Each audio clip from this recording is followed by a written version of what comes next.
we need to move to is to concentrate on the delivery of services. And if we concentrate on emphasising how the delivery of services is improved and the experience that users of services find when they use improved services, that becomes a selling point amongst the broader community. And actually, quite interestingly, I sat next to somebody at lunch who just come out of one of the London councils, and he was very, very complimentary about the council he just moved from in the UK. And I think that's really the message that we want to be getting here, that local government and councils and state governments, it's about the delivery of services, and providing those services are improved through private sector delivery, then the message is spread, far and wide. If we currently look at the biggest impediment to sort of expanding service delivery model, it comes about because the procurement method. I mean, the method within current contracts is pretty much services stay with the government or are partially retained, and as a result of sort of the desire not to want to have the shift from public service employment to private service employment. Hence we get the labour service agreements that we're sort of stuck with operating. There has to be a fundamental political shift, I suppose, to enable that to happen. That translates into perhaps opening up the contracting opportunities to provide the service, and that will lead to sort of greater innovation in terms of the whole service delivery model. Without that sort of change in emphasis on what they want to procure, then it's very hard for industry to be putting back offerings that are not palatable. So we need a fundamental mindset change in terms of the sorts of education services and say health services to start that process.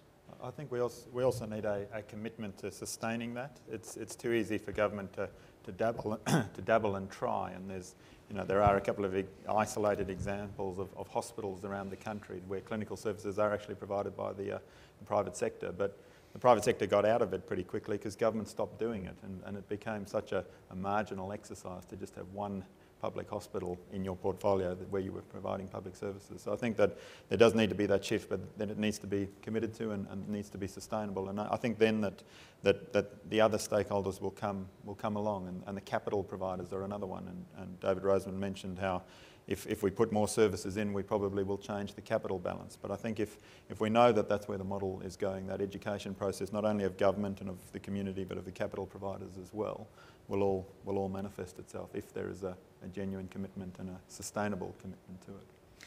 We've heard about the need for political leadership because the lead isn't coming from the community through the research that we've seen today, and that's been a challenge. But it just seems to me, based on the preamble to the question we've just had, change of government in New Zealand has profoundly changed that market from one where there'd be little engagement of the government with the private sector for the delivery of services to quite an expansive engagement.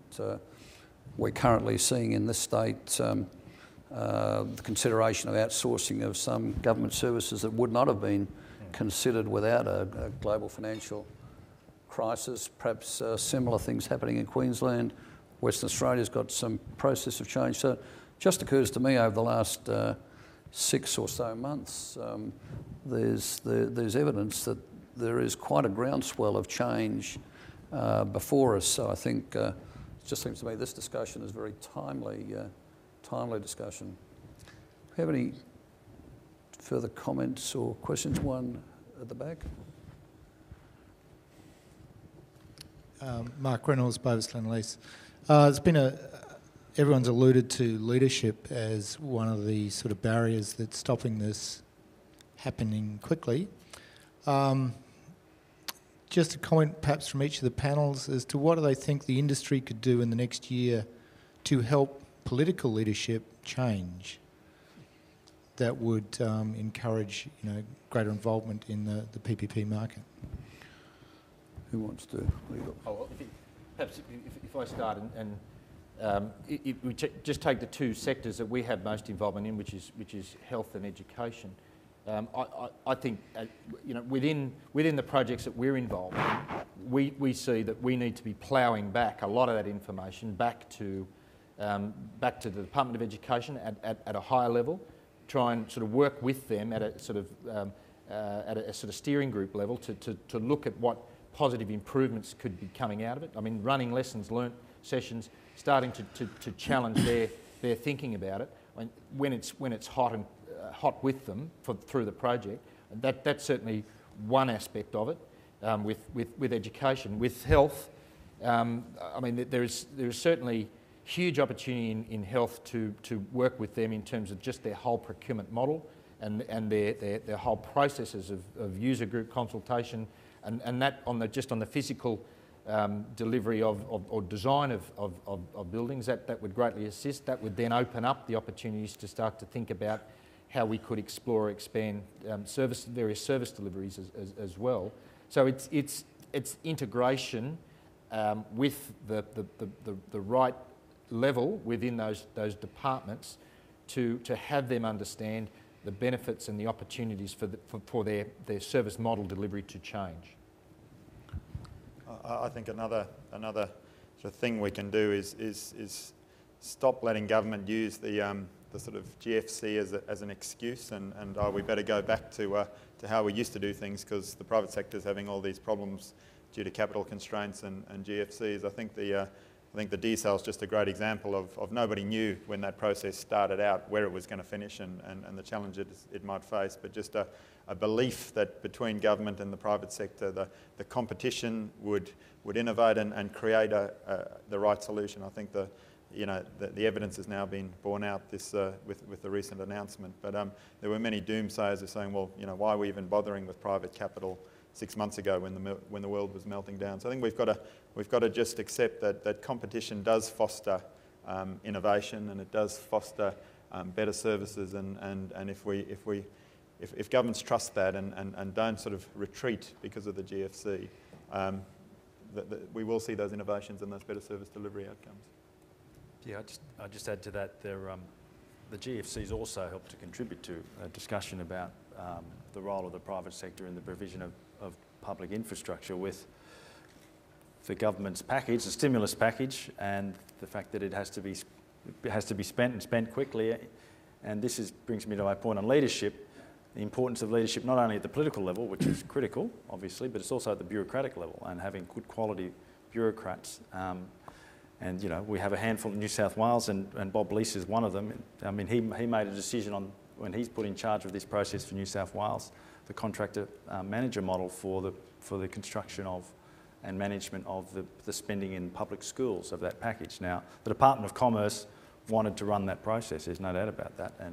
But Bob had the sufficient leadership.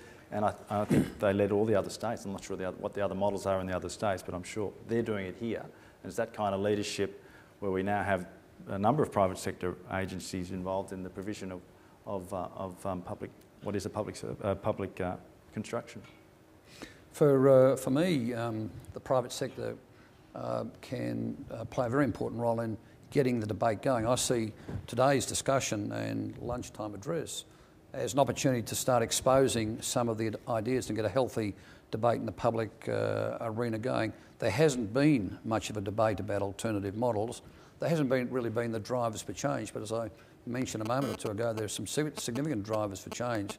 So a full participation in a non-ideological way on what works, how can we contribute, what are the other models, I think would help support our political and bureaucratic leaders with inputs and thoughts that could be very innovative. So I think really what we're doing today is one step along the way of a public engagement in the debate, and hopefully the press will pick up on this and it'll become a more broadly debated issue. Probably got time for one more question.